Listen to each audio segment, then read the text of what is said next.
अस्सलाम वालेकुम नाज़रीन, एक महकती और चहकती सुबह के साथ मैं हूं आपका मेजबान हन्नान बुखारी। नाज़रीन, दुआ करते हैं कि आज की सुबह ढेर खुशियां लेके आप ही की चौखट पे आपका इंतजार कर रही हो। इसी दुआ के साथ आज के प्रोग्राम को आगे बढ़ाते हैं। नाज़रीन, अगर पाकिस्तान की बात की जाए तो यहाँ पे जैसा कि आपको इल्म है, रोजगार के मौके ज्यादा ना होने की वजह से बहुत सारे लोग बेरोजगार हैं और गुर्बत की लकीर से भी बहुत सारे लोग नीचे हैं और इसी की वजह से लोग घरों में फाके काटने को मजबूर हैं।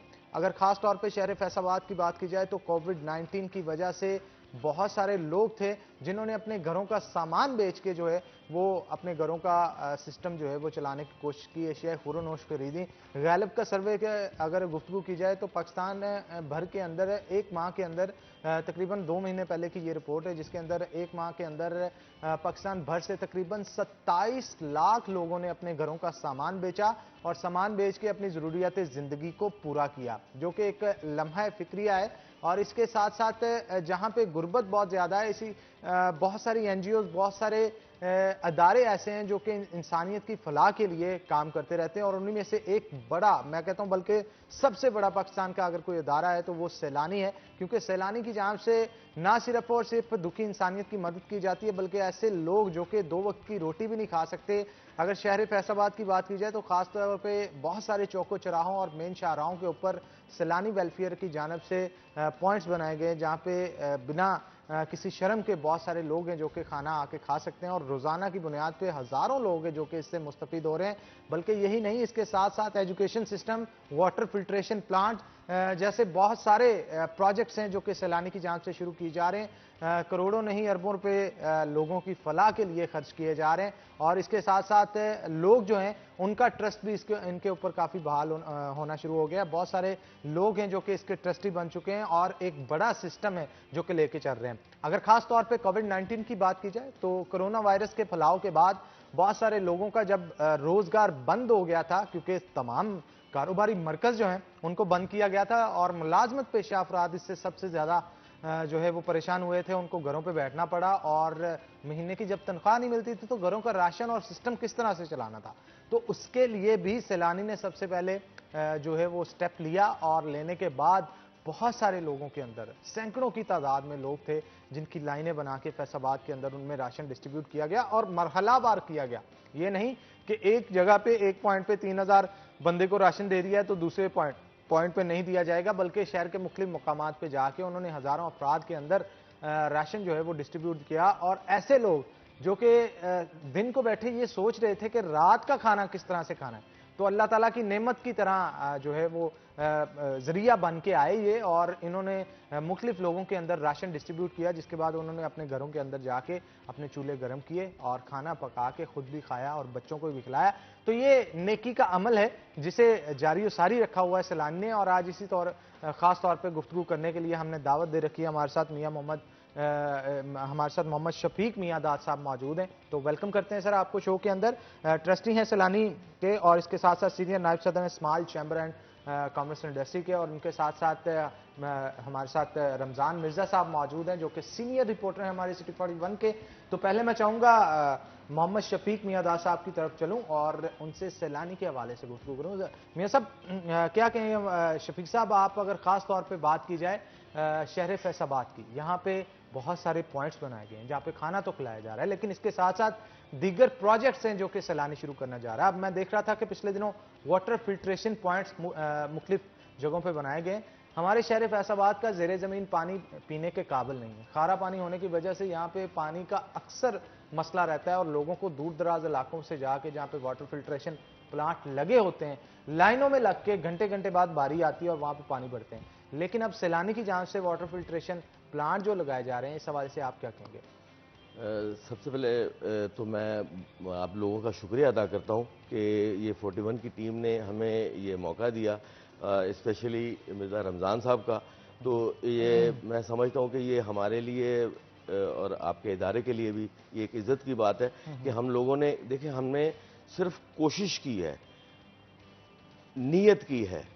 रिज़्क देना, खाना देना, ये अल्लाह का काम है, बंदे का काम तो नहीं है। हमने कोशिश की है, नीयत की है, अल्लाह ताला ने इसमें बरकत डाल दी है। ये इदारा जब नीयतें ठीक होना तो फिर ये आप देखें कि अल्लाह ताला इसमें इज़्ज़त और बरकत कैसे डालता है। ये इदारा 20-22 साल पहले 350 रुपए से ये काम स्टार्ट हुआ कराची से। 7 लोगों ने 50-50 रुपए डाल के ये शुरू किया। अब देखें कि 350 से खाना शुरू किया। आज फैसलाबाद के जो एम्प्लॉयज़ हैं हमारे, उनकी तनख्वाह 50 लाख रुपया पर मंथ है।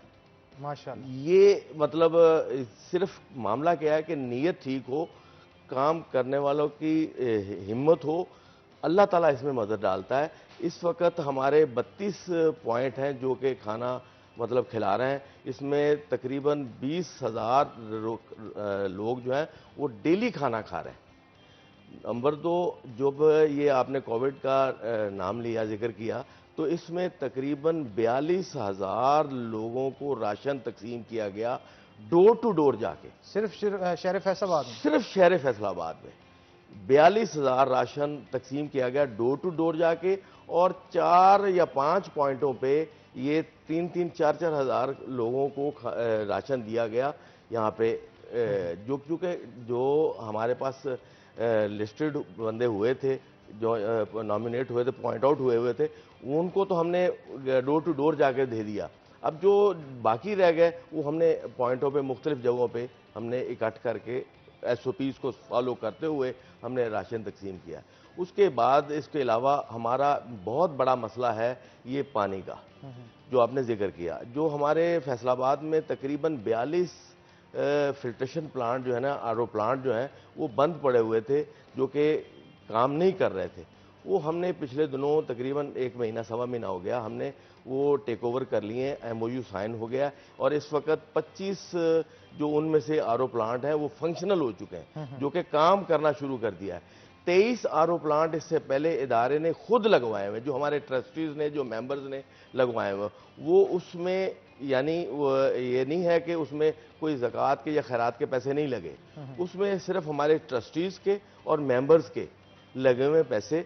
उसमें कोई भी, के लिए, यानी कोई भी वो पी सकता है। ये नहीं कि बंदा, होता है ना कि बाज़ बंदों के ज़हन में होता है कि यार मैं पानी पी लूँ कि यार इसमें कोई ज़कात खैरात के पैसे ना हो, तो वो फिल्ट्रेशन प्लांट जो है वो सारे ही पैसे वो अपने जेब में से ट्रस्टीज ने और मेंबर्स ने, और कोई मतलब जैसे आप हो या कोई मुखैर बंदा है, तो वो उसने कह के हमसे कह के कि ये पैसे ज़कात खैरात के नहीं है। तो इसलिए ये मतलब RO प्लांट्स पे जो पानी का जो हमारा मेजर मसला था, कि अगर काफ़ी हद तक बेहतर हो गया, और इंशाअल्लाह ताला मुस्तकबिल में ये और बेहतर हो जाएगा। और जितने फैसलाबाद में मेरा ख्याल है ना पानी का मसला रहेगा और ना खाने का मसला है। इस वक्त तकरीबन 20,000 बंदा रोज़ खाना खा रहा है। ये भी कोविड के बाद, जो लोग इस वक्त कोविड से पहले, ये हमारा तकरीबन 25 से 30,000 बंदा खाना खा रहा था।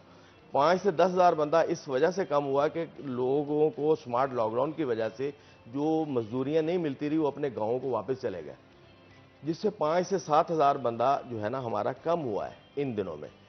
तो इसके अलावा हमारा जो है ना खाने के अलावा RO प्लांट हो गए। फिर ऑनलाइन कुरान है, जो कि यूरोप और अमेरिका में जहाँ पे ये कॉन्सेप्ट और ये जो हमारे हैं क्या नाम है इसमें कुरान मजीद का जो दर्स है, वहाँ पे मिलना ज़रा मुश्किल हो जाता है। तो यहाँ पे बैठ के हम लोग ऑनलाइन कुरान मजीद पढ़ा रहे हैं पूरी दुनिया में, यूरोप और अमेरिका में। ये तो बड़ी नेकी का काम है, और बहुत सारे लोग वहाँ पे इस तलाश में रहते हैं। मतलब बहुत सारे मेरे रिलेटिव्स हैं जो कि आउट ऑफ कंट्री है, तो उनकी ये कोशिश होती है कि यहाँ से कोई मौलवी हजरात जो हैं उनको ऑनलाइन बच्चों को पढ़ाएं।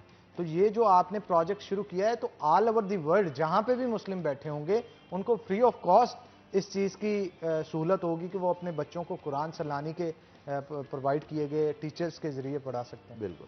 ये तकरीबन 350 तालिब इल्म है जो पूरी दुनिया में इस वक्त हमारे से पढ़ रहा है, और 35 टीचर्स हैं जो इस वक्त उन लोगों को, बच्चों को पढ़ा रहे हैं। और ये इसमें कुरान मजीद है, हिफ्ज़ है, नाजरा है और तशरीह है। ये सारी चीज़ें जो पूरी दुनिया में बैठ के ये लोग हमारे बच्चे मुसलमान जो हमारे बच्चे हैं ये पढ़ रहे हैं और ये मुस्तफीद हो रहे हैं। बिल्कुल मुस्तफीद हो रहे हैं। रमजान मिर्जा साहब भी हमारे साथ मौजूद हैं, उनसे भी गुफ्तगू करते हैं। मिर्जा साहब, बड़ा अच्छा इनिशिएटिव लिया गया इनकी तरफ से, मतलब एक सिस्टम खाने से शुरू किया और जब वो कामयाब होता चला गया तो इंसानियत की फलाह के लिए बेशुमार प्रोजेक्ट्स जो हैं अब इनके जानिब से शुरू किए जा रहे हैं। वाटर फिल्ट्रेशन प्लांट हो, ऑनलाइन एजुकेशन का सिस्टम हो या दीगर काम हो जो कि कोविड के हवाले से इनकी जानिब से किए गए। तो एक बड़ा अच्छा इदारा है जो कि इंसानियत की फलाह के लिए काम कर रहा है। आप क्या कहेंगे, हमारे लोगों को कितनी ज़रूरत थी इस चीज़ की? हन्नान, बहुत शुक्रिया। हन्नान, सबसे अहम बात यह है कि मज़दूरों का शहर इसे कहा जाता है और कराची भी ऐसा ही एक शहर है जिसमें लाखों मज़दूर बाहर के इलाकों से जाते हैं। और जिस तरह ये जिक्र कर रहे हैं कि अगर हम एवरेज उसकी 20,000 बंदा लगाएं तो वो 20,000 बंदा वो है जो कि कहीं दूर से आया है और उसकी जेब में सिर्फ रोज़ाना की कमाई जो है वो 500-600 रुपये है। अगर वो 200 रुपये या 300 रुपये 3 वक्त के खाने पे लगा दे तो उसकी बचत जो है वो 300 से 400 रह जाती है। अब इनकी फराहम करदा सहूलत के बाद ये है कि उसे खाने की फ़िक्र नहीं रही और वो तमाम अखराजात जो कि खाने पे हो सकते हैं, अब वो उसे बचत में लेता है और अब उसे इस बात की इफ़ादियत का भी पता चल रहा है कि सैलानी जो है वो किस कदर बेहतर अंदाज में काम कर रहा है। जब ये प्रोजेक्ट जो है वो कामयाब हुआ तो मैंने खुद देखा कि आईटी एजुकेशन जो कि फैसलाबाद में जिसकी इंतहाई कमी नज़र आ रही थी, खसूसी तौर पर निजी शोबे में। सरकारी शोबे में तो बड़ी यूनिवर्सिटी जो हैं वहाँ पर बेहतर कोर्सेज करवाए जाते हैं, लेकिन निजी शोबा कोई भी नहीं ऐसा था कि जो कि कम फीस लेकर आम घर के बच्चे को बेहतर तालीम दे सके। तो उस हवाले से इनका जो यहाँ पे इनिशिएटिव है आईटी की तालीम के हवाले से, मैं समझता हूँ वो भी खासा बेहतर है। पासबान की जानिब से भी तालीम दी जा रही है, लेकिन इनकी जानिब से भी एक उसमें एडिशन जो है, और ये सबसे अहम बात यह है कि उसमें ये इंटरनेशनल लेवल के टीचर्स को इन्वॉल्व करते हैं। ना सिर्फ वो कराची से, लाहौर से यहाँ पर विजिट्स किए जाते हैं, बल्कि ऑनलाइन और वीडियो लिंक के ज़रिए भी जो है वो बच्चों को तालीम दी जा रही है। और इसके साथ साथ हमने ये भी देखा कि उनका एक ख़ास एंट्री टेस्ट भी होता है। ये नहीं है कि मैं आया हूँ और मैंने पेपर दी, बैठ गया हूँ और एजुकेशन उसके लिए, क्योंकि अब मेरिट जो है वो बेहतर हो रहा है, तो मेरिट के ऊपर जो है वो भी कंप्रोमाइज़ नहीं किया जा रहा। इसके साथ साथ सैलानी की जानिब से दीगर सर्विसेज तो दी जा रही थी, लेकिन जब जो कि आपने जिक्र किया आगाज़ में ही कि फैसलाबाद का पानी जो है वो ब्रैकिश है, कड़वा है, पी नहीं सकते। और इस सूरत हाल को मद्देनज़र रखते हुए जहाँ पे वासा फैसलाबाद 177 मिलियन गैलन की बजाय सिर्फ 55 मिलियन गैलन जो है वो पीने का पानी फराहम करने में कामयाब हो रहा है। रोजाना की बुनियाद पे या माहवार? रोजाना की बुनियाद पे। उसमें सैलानी ने जो अपनी जिम्मेदारी अदा की है, मैं यानी ये सल्यूट पेश करता हूं। 175 की बजाय अगर 55 मिलियन सिर्फ 55 मिलियन और बाकी 115 का बोझ जो है वो तकरीबन 100 बल्कि 20 का बोझ, बिल्कुल मिलियन का बोझ वो वाटर फिल्ट्रेशन प्लांट्स पे है, वो निजी हैं, वो दूसरे हैं। लेकिन अब सूरत हाल ये थी कि 2015 में वो तमाम वाटर फिल्ट्रेशन प्लांट जिनकी मजमूई तौर पर मालियत जो थी वो 30-40 करोड़ रुपए के लगभग थी, और उसको जो लोकल गवर्नमेंट थी उन्होंने रन किया। उसके बाद 2 साल का कॉन्ट्रैक्ट था, कॉन्ट्रैक्ट खत्म हुआ और वो तमाम करोड़ों रुपए की जो इन्वेस्टमेंट थी वो ज़ाय हो रही थी। तो सैलानी ने इस मामले के ऊपर जो है वो फ्रंट फुट पे आए, और अब जो हैं मुझे अच्छे तरीके से याद है कि कोई 4 से 5 माह पहले 5 से 6 वाटर फिल्ट्रेशन प्लांट जो थे, इन्होंने टेस्ट केस के तौर पर जो थे वो उनको फंक्शनल किया।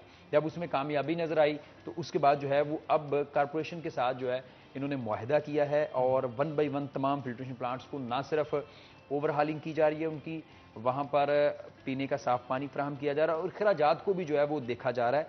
तो सैलानी जो है वो फैसलाबादियों के लिए मैं समझता हूँ एक नेमत से कम नहीं है। नेमत से कम नहीं, और अल्लाह ताला इनको मजीद तरक्की दे, हमारी तो यही दुआ है, क्योंकि जिस तरह से ये काम कर रहे हैं लोगों के लिए। अच्छा, ऑनलाइन सिस्टम के हवाले से क्या कहेंगे कि आप ऑनलाइन एजुकेशन बहुत इंपॉर्टेंट समझी जाती थी, जैसे ख़ास तौर पे हमारे दीन की तालीम, कुरान मजीद की तालीम जो है उसे हासिल करने के लिए बहुत सारे लोग वहाँ पे जो आउट ऑफ कंट्री बैठे होते थे फिक्रमंद रहते थे कि यहाँ पे कोई ऐसा कार्य अरेंज करके दिया जाए जो कि बच्चों को वक्त निकाल के ऑनलाइन स्टडीज़ इस हवाले से करवा पाए। और इनकी जहाँ से जो इनिशिएटिव लिया गया उनको तो ख़ास तौर पर ट्रेनिंग होगी, क्योंकि उनका काम ही ये होता है कि ऑनलाइन स्टडीज़ करवाई जाए। तो इस हवाले से आप क्या कहें? आपने यकीनन इस मामले को बड़ी संजीदगी से देखते हैं कि ऐसे तमाम यूरोपियन और ख़ुसूसन मगरिब में मौजूद ममालिक जो हैं वहाँ पर जहाँ पर जो कि नॉन मुस्लिम कंट्रीज़ हैं, वहाँ पर बच्चों को दीनी तालीम देना जो है वो यकीनन एक चैलेंज होता है।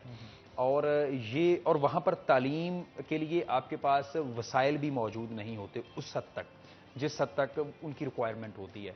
तो सैलानी ने इस मामले में कि ऐसे वो तमाम बच्चे जो कि यूरोपियन कंट्रीज़ में बैठे हुए हैं और वहाँ पर उन्हें अवेलेबल नहीं है सोर्सेज, उनको सोर्सेज फराहम करना जो है ये भी मेरा ख्याल इन्हीं का तुर्रा इम्तियाज़ है।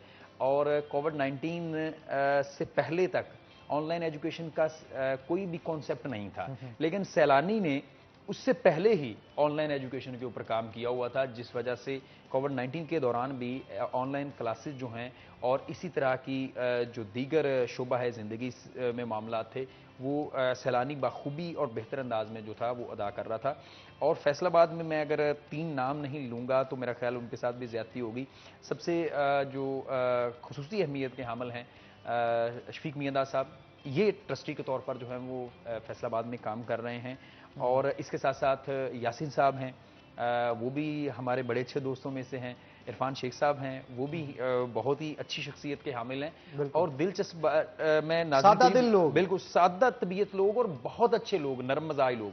और ये ज़रूरी इसलिए मैं कहना चाह रहा हूँ कि लोगों को पता चल सके कि फैसलाबाद में सैलानी को चलाने वाले ये 3 लोग हैं और जो रोज़ाना की बुनियाद पे लाखों रुपए का खाना और लाखों रुपए के अखराजात जो हैं, मेरा नहीं ख्याल कि इतनी आसानी से उनको बंदा मीट कर सकता है, चला सकता है। लेकिन उन्होंने बड़ी ही खूबसूरत बात की है कि सिर्फ नीयत साफ होनी चाहिए, खाना देने वाली तो ज़ात अल्लाह ताला है, इसमें कोई शक नहीं। ये तो जरिया बनेंगे इस चीज़ का। और हमारे तकरीबन रोज़ाना की बुनियाद पे हज़ारों लोग हैं जो कि इनके पॉइंट से मुस्तफ़ीद हो रहे हैं। अच्छा, इस हवाले से भी रमज़ान मिर्ज़ा बताइएगा कि बहुत सारे लोग यहाँ पे गुर्बत की लकीर से नीचे जा चुके हैं, बल्कि उससे भी कोई नीचे लकीर होती तो उससे भी नीचे जा चुके होते, क्योंकि यहाँ पे सूरत हाल कुछ इस तरह की इख्तियार हो गई थी कि हमारे इस दफ़ा ख़ास तौर पे ईद उल अज़हा पे बहुत सारे लोग कुर्बानियाँ जो हर दफ़ा करते थे वो भी नहीं कर पाए। तो उनके हवाले से क्या कहेंगे, वो अपना सिस्टम किस तरह से चलाते हैं, इसका जवाब लेंगे। लेकिन नाज़रीन एक ब्रेक के बाद, तो ब्रेक लेंगे, ब्रेक के बाद दोबारा हाजिर होते हैं, कहीं मत जाइएगा, हमारे साथ।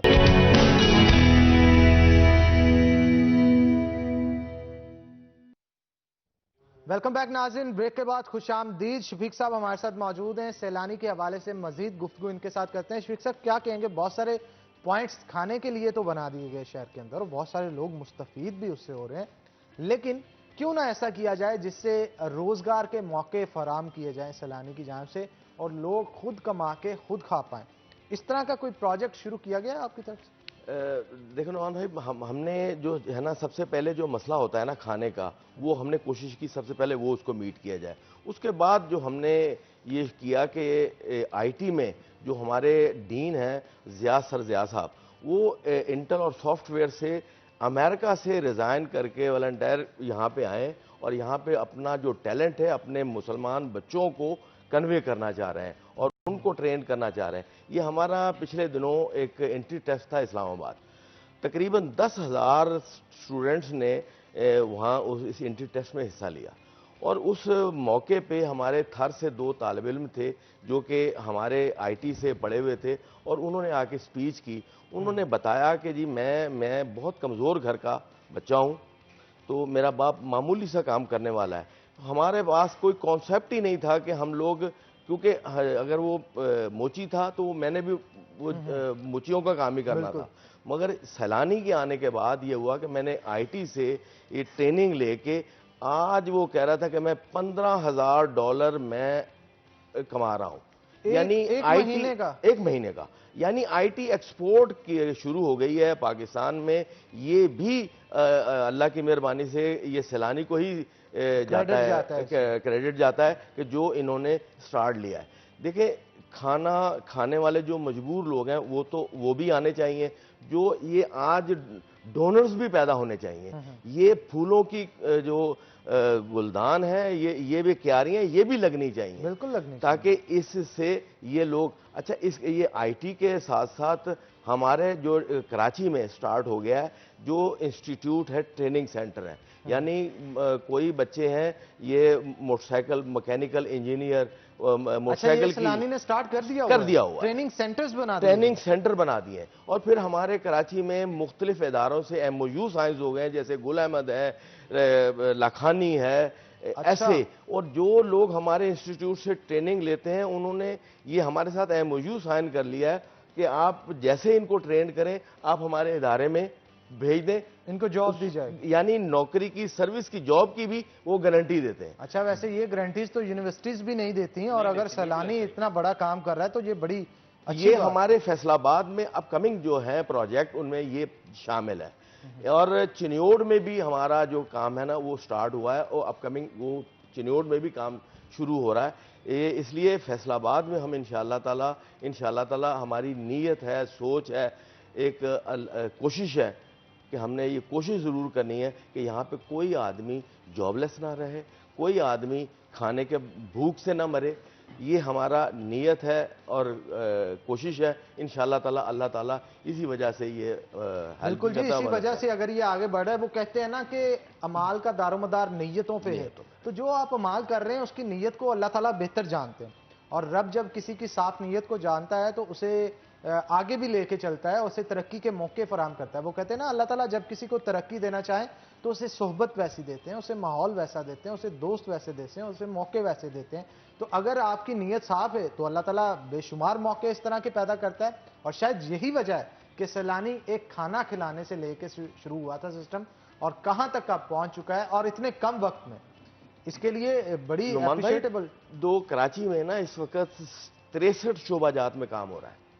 ये फायर फाइटिंग जो आप 1122 आप देखें मोटरसाइकिल पे, ये फायर फाइटिंग भी है और फाइटर भी हैं, और नंबर 2 ये एक मतलब फर्स्ट एड देने के लिए ना 1122 का भी काम कर रहे हैं और फायर ब्रिगेड का भी काम कर रहे हैं।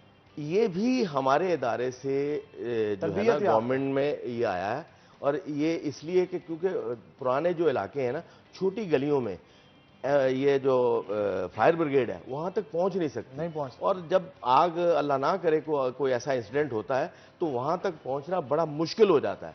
तो ये कम से कम मोटरसाइकिल पे वहां पे पहुंच के, और इनके पास 2 गैस सिलेंडर हैं, तकरीबन 25 मिनट तक उस फायर से लड़के और कैजुअलिटी से बचा जा सकता है। कम से कम जो है ना वो जो अगर बड़ी आग भी लगी हो तो उसका नुकसान कम किया जा सकता है और जानों को बचाया जा सकता है बर वक्त कार्रवाई करने। तो ये मतलब मुख्तलिफ 63 शोबाजात हैं जिसमें हमारा ये काम हो रहा है।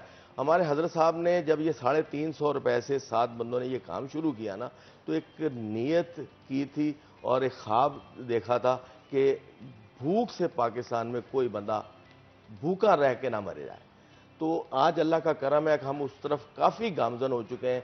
एक हज़रत इब्राहिम अलैहिस्सलाम का वाक़या मैं मतलब यहाँ शेयर करूँगा कि जब इब्राहिम अलैहिस्सलाम को आग में फेंकने के लिए ना वो बहुत बड़ी आग जलाई गई, जो खुद जलाई गई आग आज तक दुनिया में उससे बड़ी कोई आग नहीं जलाई गई।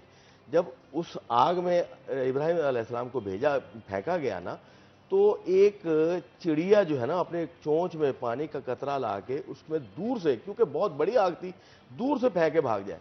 तो चिड़िया से किसी ने पूछा ना कि चिड़िया ये तेरे पानी के कतरे से ये आग बुझ जाएगी?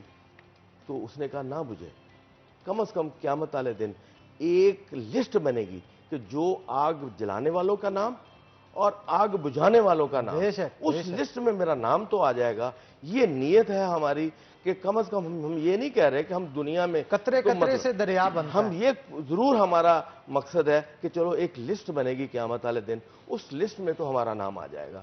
ये हमारी कोशिश है, हमारा बिल्कुल आप ठीक कह रहे हैं। रमजान मिर्जा साहब भी हमारे साथ मौजूद है। मिर्जा साहब, ऑनलाइन कुर्बानी का सिस्टम इनकी जानिब से शुरू किया गया, और अगर किसी ने सदका भी करना होता है बकरे का तो वो ऑनलाइन सदका जो है वो कर सकते हैं। मसाकुल मॉल में भी इनकी ब्रांच मौजूद है जहाँ पे वीडियो लिंक के जरिए आपको दिखाया जाता है कि ये बकरा है, इसकी मालियत ये है, अगर आप पे कर देते हैं उसके बाद उसे लाया जाता है, आपके सामने ज़िबा करके लोगों को खिला दिया जाता है। तो ये एक बड़ा अच्छा इनिशिएटिव है। बहुत सारे लोग जो कि बकरों के रेमंड जो है वो सड़कों के ऊपर तो नहीं बना के दिए जा सकते हर पॉइंट के ऊपर जहाँ पे या देख के खुद इसको ज़िबा करें। तो ऐसे लोग जो कि चाहते हैं उसे देखना, अपनी आंखों के सामने ज़िबा करना, तो उनके ज़रिए वीडियो लिंक कॉन्फ्रेंस के ज़रिए उनको देखते तो हैं और लोगों तक उसका खाना भी पहुंचता है। तो एक अच्छा इनिशिएटिव है, क्या कहेंगे आप इसमें? यकीनन अब वक्त इसका माजर चाहूँगा, आपकी बात काट रहा हूँ। हमारे साथ एक कॉलर भी मौजूद है, कॉल ले लेते हैं, इसी सवाल का जवाब मैं आपसे कॉल के बाद लूँगा। अस्सलाम वालेकुम जी।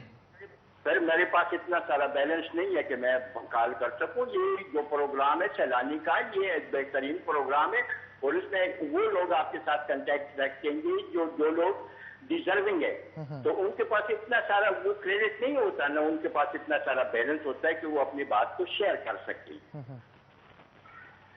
जी बहुत शुक्रिया जावेद साहब आपके कॉल करने का। सैलानी की तारीफ की जा रही थी जी, और ये कहा जा रहा था कि बड़ा जबरदस्त इदारा है। हनान, तो इसमें कोई शक नहीं। ये आप सिंपल ये बात इस बात से भी अंदाजा लगा लें कि एक बंदा जिसके मोबाइल फोन में बैलेंस भी बड़ा लिमिटेड है, वो सिर्फ इसलिए फोन कॉल कर रहा है कि उसकी आवाज एयर होने में वो मैसेज क्या दे रहा है कि इसमें कोई शक नहीं कि सैलानी जो है वो बेहतरीन काम कर रहा है। और मैं समझता हूं जो रोजाना 3 वक्त का खाना वहां पे खा रहे हैं, उनकी दिल से किस किस्म की दुआएं जो हैं वो निकल रही होंगी। और यकीनन ये सैलानी की दिन दुगनी रात चुगनी तरक्की का ये एक राज भी है। जिस तरह अच्छा, खाना भी कोई सिंपल नहीं, स्टैंडर्ड नहीं, इसमें कोई शक नहीं, ठीक है ना। स्टैंडर्ड एक बिल्ड किया गया है कि हर तरह का वहाँ पे डिशेस बनती हैं। वहाँ पे मटन भी बनता है, बीफ भी बनता है, चिकन भी बनता है, सब्जियां भी बनती हैं।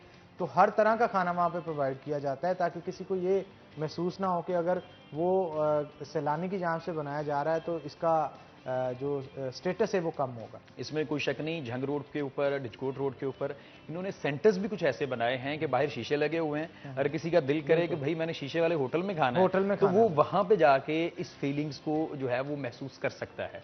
आपने बात अच्छा, जब इसकी ओपनिंग की जाती है फिर खुद भी वहां पे बैठ के खाते हैं। मैंने खुद हनान, मैंने खुद जो है वो शफीक साहब के साथ मैं इंटरप्ट करूंगा कि वो ये है कि क्योंकि एक जो चीज़ है ना खाने की, उसमें ये है कि एक मरतबा सलमान गनी साहब डीसी थे यहाँ पे, तो हम एक पॉइंट पे इफ्तिताह कर रहे थे और मिर्जा रमजान साहब भी हमारे साथ थे, ये प्रेस मार्केट में जो हमारा पॉइंट है। जी बिल्कुल। तो जब वो वहाँ पे डिस्ट्रीब्यूशन वो खाने का पहले उन्होंने डाला ना प्लेट में 2-3 बंदों को डाल के, तो वो इतने जज्बाती हो गए और कहने लगे कि यार अल्लाह की कसम मेरा खुद दिल करता है कि मैं यहाँ पे बैठ के खाना खाऊं।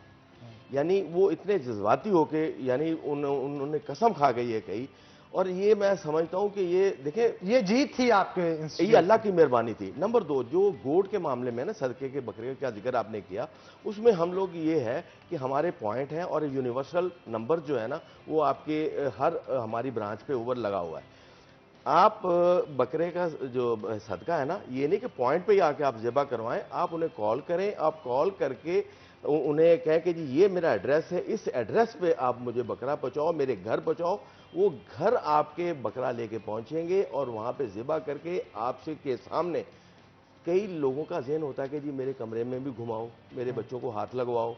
तो जैसे आपकी सेटिस्फेक्शन है ना, जैसे आपकी सेटिस्फेक्शन है वैसे किया जाएगा। और ज़िबा करके जब वो पैसे लेके जाएंगे तो आपको विद इन 1 or 2 आवर्स जो है वो आपको मैसेज कंफर्मेशन का भी आ जाएगा कि जी आपके पैसे हमें पहुंच गए और बकरा भी पहुंच गया। बहुत शुक्रिया जनाब। हमारे साथ एक कॉलर भी मौजूद है, कॉल ले लेते हैं। अस्सलाम वालेकुम जी।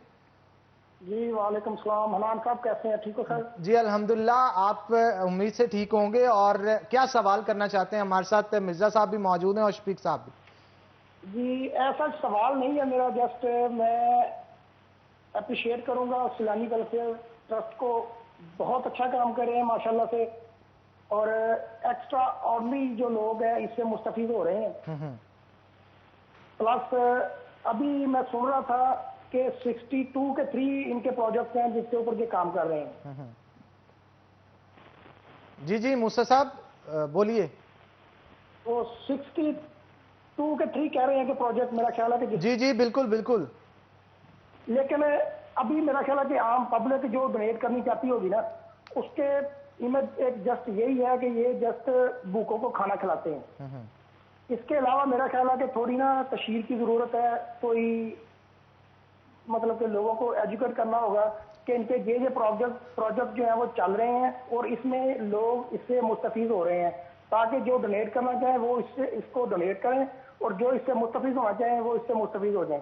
तो ये मेरी थी, इसके ऊपर काइंडली थोड़ी मूसा साहब बड़ी ही अच्छी बात की आपने और बड़ी पॉइंट की बात की। बहुत शुक्रिया आपके कॉल करने का। शफीक साहब था इस हवाले से पूछता हूँ। शफीक साहब, इन्होंने अच्छा पॉइंट रेज किया कि इतने अगर प्रोजेक्ट्स हैं, नो डाउट बड़ी अच्छी चीज है, लोगों को उन प्रोजेक्ट्स का पता भी चलना चाहिए, जिससे अगर कोई डोनेट करना चाहता है तो वो डोनेट करे और कोई उससे मुस्तफीद होना चाहता है तो वो मुस्तफीद हो। शायद ये सेशन भी आज हमने इसीलिए रखा है, तो आप इस हवाले से बताइए। नुमान भाई, हमने ना इस वक्त हमारा एक और भी प्रोजेक्ट चल रहा है जो डिसेबल पर्सन्स हैं ना, जो हमारे माशरे में जो बोझ समझे जा रहे थे, अब सैलानी ने एक इनिशिएटिव लिया है कि जो डिसेबल्स पर्सन्स हैं ना, उनके लिए जो बंदा जिसके मतलब जो काम कर सकता है, यानी उसको रेडी के लिए अगर वो चाहता है कि किसी छोटे छोटे प्रोजेक्ट जो है ना, वो जहाँ पे भी चाहता है तो हम उसको डोनेट करते हैं, पैसे देते हैं, ताकि वो एक माशरे का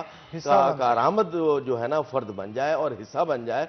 और मतलब जैसे वेजिटेबल्स की रेडी है और कोई इलेक्ट्रॉनिक्स की रेडी है, मतलब वो रोजगार फराहम किया जाता है जिससे वो इजीली चला सके, वो ऐसे चला सकता है। ये इस तरह के और कई प्रोजेक्ट हैं और इंशाल्लाह ताला अब देखें जो एफडीए सिटी में 2 हमारी मस्जिद जो हैं वो स्टार्ट हो गई, जो जिनका नक्शा एमओयू साइन हो गया है, नक्शा उनका आर्किटेक्ट के पास चला गया है। ये हफ्ते वाले दिन उन्होंने हमें बाउंड्री वॉल्स की जो है ना वो दे देने नक्शा दे देना, और वो नहीं, इनसे एफडीए सिटी से तो एमओयू हो गया। ये बाउंड्री वॉल जो है हफ्ते को या इतवार को स्टार्ट हो जानी है। एक अब्दुल्ला गार्डन में मस्जिद हमने टेक ओवर की है, उन्होंने एक 10 मरले की हमें दी है और 10 मरले की हमने 7 वाला प्लॉट बाय किया है सैलानी ने, और वो हमने वो स्टार्ट करना है। एक एक्सटेंशन खोली है उन्होंने उस एक्सटेंशन का भी हमसे वादा किया है कि हम आपको दे देंगे। वो टोटल सैलानी ने मस्जिद खुद बनानी है। बिल्कुल ठीक है जी, मसाजिद भी तैयार सैलानी की जांच से की जा रही हैं। तो नाज़रीन एक ब्रेक लेंगे, ब्रेक के बाद दोबारा हाजिर होते हैं, कहीं मत जाइएगा, हमारे साथ रहिए।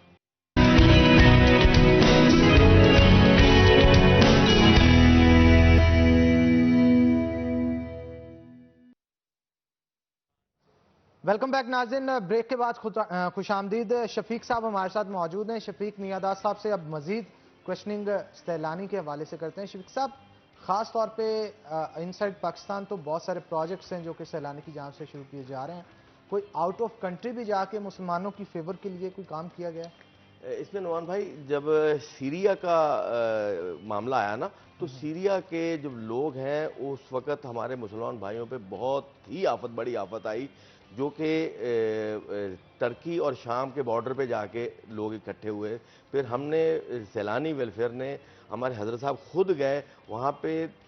सैलानी ने तकरीबन समझ लें कि 25 से 30 हज़ार लोगों को डेली खाना खिलाया है, और इतनी मेहनत शायद देखने में नहीं आई कभी इससे पहले कि पाकिस्तान से जाके कोई इदारा दूसरे मुल्क में 25 से 30 हज़ार लोगों को डेली खाना खिलाया, रोजाना की बुनियाद, डेली की बुनियाद पे।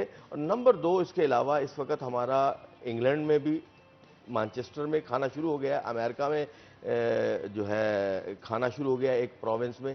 इसी तरीके से जो है ना कोयटा, पाकिस्तान में तकरीबन जो है ना वर्ल्ड वाइड अपनी जगह मजबूत कर रहे हैं अल्लाह की मेहरबानी से। मतलब हमने, और कितनी अच्छी बात है मिर्जा साहब कि वहां पे जो आउट ऑफ कंट्री जहां पे सिस्टम ये बता रहे हैं शुरू किया जाएगा, वहां पे मुसलमानों को तो दिया जाएगा और जो गैर मुस्लिम होंगे वो भी उससे मुस्तफीद हो पाएंगे। तो ये इसमें हमारे मुसलमानों का जो इमेज है वो इसमें और बेहतर होगा। पूरी दुनिया में ये चीज सामने आएगी कि ये मुसलमान क्या काम कर रहे हैं, जो एक नेगेटिविटी मुसलमानों के खिलाफ प्रोपगेट किया जा रहा है, उसमें भी इसको बेहतरी आएगी और कमी होगी कि यार ये लोग ऐसे नहीं है जैसे इनको बताया जा रहा है।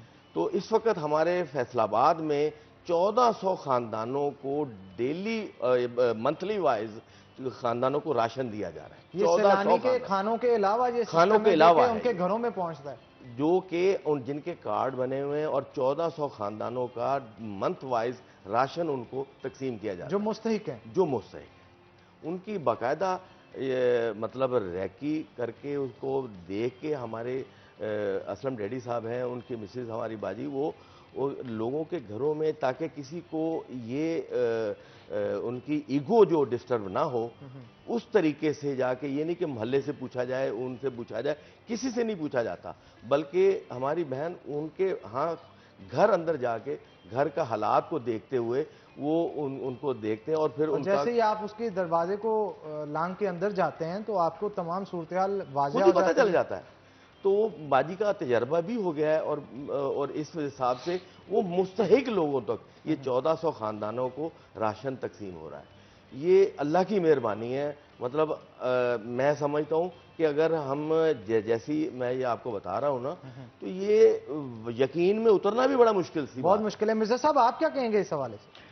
हन्नान, सबसे अहम बात यह है कि कहीं पर भी इनकी जानिब से ईगो को जो है वो मुतासर नहीं होने दिया जाता, उसको डिस्टर्ब नहीं होने दिया, उसके ऊपर हर्फ नहीं आता। आप खाने की बात कर लें, यकीन करें अब वहाँ पर जितने भी अफराद आते हैं खाना खाने के लिए, वो तसल्ली से बैठ के खा लेते हैं और कोई ऐसा प्रॉब्लम नहीं। एक रूटीन बन गई है लोगों की। अगर वहाँ पे इससे पहले ईद के दिनों में या लॉकडाउन के ऊपर राशन दिया गया तो वहाँ पर भी बड़ा मुनज़्ज़म इंतज़ाम था। अगर इनकी जानिब से तालीम दी जाती है तो वहाँ पर भी कुछ नहीं है। और ये राशन अगर मंथली दिया जा रहा है और इवन कि इससे पहले इंस्टॉलमेंट के ऊपर मोटरसाइकिल दी जा रही थी और इसके साथ साथ कारोबार के लिए कुछ भी दिया जा रहा है, तो वहाँ पर आपको कभी भी ये महसूस नहीं होगा कि शायद आप किसी कम्प्लेक्स का शिकार हो रहे हैं या देखने वाला आपको बुरी नज़र से देख रहा है। और दिलचस्प बात यह है कि इन अफराद और इनकी इंतज़ामिया जो है वो भी इसी तरह उनकी आवभगत और उनके साथ पेश आ रहे होते हैं कि जिस तरह उन्होंने कि शायद इस सर्विस के लिए उन्हें कुछ पे किया हुआ है। तो ये एक इंतहाई मुनज़्ज़म इंतज़ाम है जिससे नज़र ये आ रहा है कि आने वाले दिनों में सैलानी जो है वो जिस तरह कराची में 60 से ज़ायद शोबों में काम कर रहा है, फैसलाबाद में भी शोबों की तादाद जो है वो दिन ब दिन बढ़ेगी और इससे जो इस्तिफ़ादा हासिल कर रहे होंगे उनके अंदर भी एक यकीन पैदा होगा, एक एतमाद पैदा होगा और हमें यह भी महसूस होगा कि जिस तरह सरकारी इदारे होते हैं, ये भी एक ऐसा ही इदारा जो है हुकूमत के शाना बशाना खड़ा है। बिल्कुल, आप ठीक कह रहे हैं। और इन फ्यूचर जो प्रोजेक्ट्स इनकी जान से शुरू किए जा रहे हैं, मिर्जा साहब आप क्या कहेंगे, कितने फाल होंगे, कितने पेनिट्रेट करेंगे अवाम के अंदर? असल में जिस तरह अब FDA सिटी एक वैरान शहर के साथ शहर है और वहाँ पे मैं समझता हूँ कि मसाजिद का मंसूबा जो है ये खासा बेहतर है। इसके साथ साथ वहाँ पे ये भी बात जो है वो ज़ेर बहस आई है कि वहाँ पर एक हॉस्पिटल जो है वो सैलानी या इस तरह की सर्विसेज जो है वो सैलानी वहाँ पे फराहम करे, क्योंकि शहर से दूर है तो वहाँ पर रिहायशियों को भी कुछ मसाइल हो सकते हैं। अब्दुल्ला गार्डन में मस्जिद का मंसूबा और इसके साथ साथ तालीम के शोबे में जो आए दिन जिद्दत और एक्सपर्ट लोगों की खिदमात लेकर तलबा तक पहुँचाना जो है, मैं समझता हूँ इससे मुआशरे में एक तो मजबूती आएगी, हमारे यहाँ जो IT के ऊपर रिसर्च है वो बढ़ेगी और ये भी महसूस होगा कि वो तमाम लोग जो कि पहले लेने वाले थे अनकरीब इस मुल्क को और सैलानी को जो है वो देने वाले बन जाएंगे। आप कह रहे थे कि FDA जो है, FDA सिटी अगर खास तौर पर उसकी बात की जाए, शहर वैरान शहर के साथ एक और वैरान शहर है, तो वो वैरान क्यों है? वो आपको पता है आबाद क्यों नहीं हो रहा? आबाद इसलिए नहीं हो सका कि वहां पर सर्विसेज की जो फराहमी नहीं है।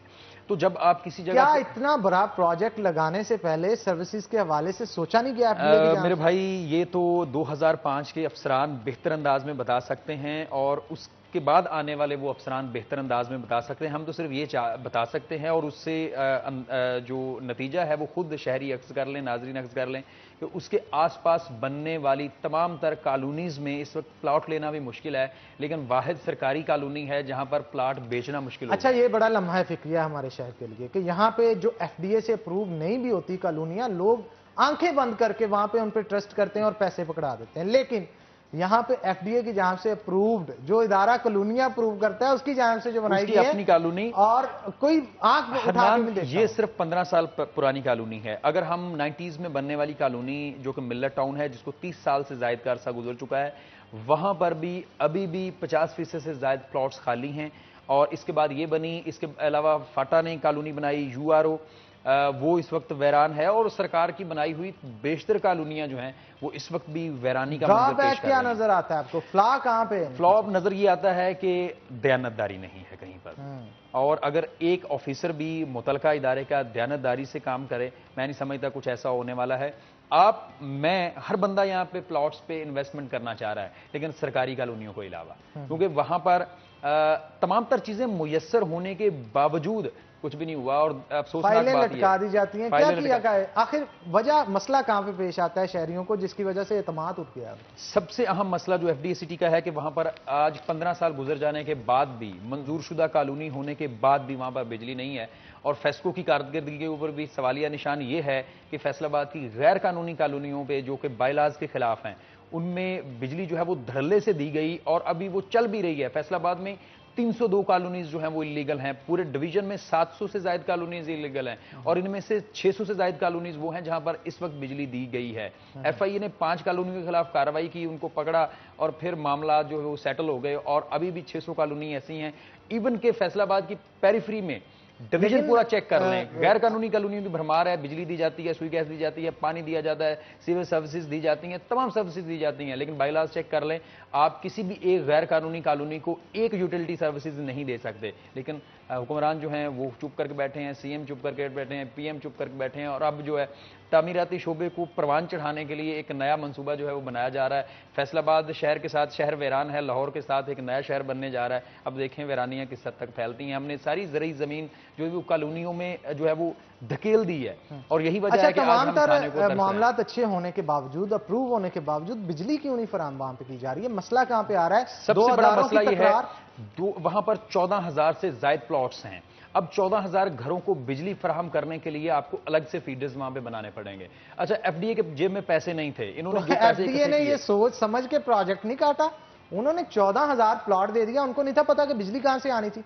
अगर यही छोटे छोटे प्रोजेक्ट्स कई बना देते तो मेरा ख्याल है सिस्टम चल जाता, मामला सारे सेटल होते। मामला यह है कि बिजली का इफ्तिताह भी 3 बार किया गया। साबिक वजीर कानून ने 1 बार, 2 दफा चेयरमैन एफडीए, और अभी भी बिजली वहां पर मौजूद नहीं है। सिर्फ एक छोटे से ब्लॉक में बिजली लगाकर, खंबे लगाकर जो है वो शादियां मीटर लगा दिया होगा और मिन्नते तरले करके फेस्को से एक ब्लॉक में बिजली की एलोकेशन करवाई है, लेकिन अभी तक 2 साल गुजर जाने के बाद भी वहां पर फीडर जो है वो नहीं बन सके। तकरीबन 4 अरब रुपए का ये प्रोजेक्ट है, कब मुकम्मल होता है हम भी इंतजार कर रहे हैं। ठीक है, मतलब मुकम्मल हो जी, हमारी तो यही है। और बहुत अच्छा, लोग कितने लोग हैं जिन्होंने इन्वेस्टमेंट कर ली है? ऑलमोस्ट 9,000 के करीब अफराद, 9,000 के करीब अफराद हैं। तो अगर उन्होंने इन्वेस्टमेंट की, अगर गवर्नमेंट और वो प्लाट बेच रहे हैं, कोई ले नहीं रहा। अच्छा, ये भी है, ये सूरत हाल हो गई, ये सूरत हाल हो गई है। चलें, बहुत शुक्रिया रमजान मिर्जा साहब आज के शो के अंदर आने के लिए। हमारे साथ मोहम्मद शफीक मियादाद साहब भी मौजूद थे जो कि ट्रस्टी हैं सैलानी के। आपका भी बहुत शुक्रिया, और बड़े अच्छे प्रोजेक्ट्स हैं जो कि सैलानी शुरू करने जा रहे हैं। हमारी दुआ है कि अल्लाह ताला आपकी मदद करे इस हवाले से, और आप भी उसी तरह मदद करते रहे दुखी इंसानियत की। तो नाज़रीन, इसी के साथ ब्रेक लेंगे, ब्रेक के बाद दोबारा हाजिर होते हैं। कहीं मत जाइएगा, हमारे साथ रहिएगा।